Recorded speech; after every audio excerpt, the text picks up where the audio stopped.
আজকে কথা সিরিয়ালে আমরা দেখতে পাবো, দেখে প্রিয়াঞ্জলির ফোন এসছে। প্রিয়াঞ্জলি রাত্রিবেলা ফোনে বলে যে কালকে সকালবেলা সে সৌরভের সাথে দেখা করবে। সেই শুনে সকালবেলা প্রিয়াঞ্জলির পিছন নিল কথা, এবং কথা এসে দেখে প্রিয়াঞ্জলি সৌরভের সাথে মিট করেছে এবং দুজনে দূরে দাঁড়িয়ে কথা বলছে খুব ক্লোজলি। সেটা দেখতে পায় কথা দেখে ভাবে এভিকে বলা উচিত বলে সে ঘুরতে যায় এবং এভির সাথে ধাক্কা খায়। অদ্ভুতভাবে এভির সাথে দেখা হয়ে যায়। সে সমানে ভাবতে থাকে যে এভিকে আদৌ কি বলা উচিত প্রিয়ার কথাটা।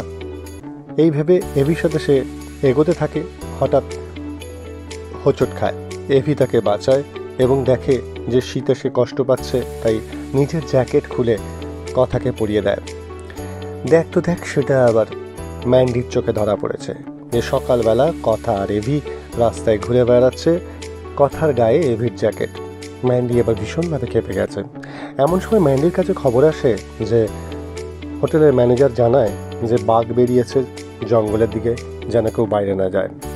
সেটা শুনেই যখন হোটেলে ফিরে আসে কথাকে ম্যান্ডি বলে যে এভি বেরোলো, এদিকে জঙ্গলে বাঘ বেরিয়েছে, কি হবে এখন?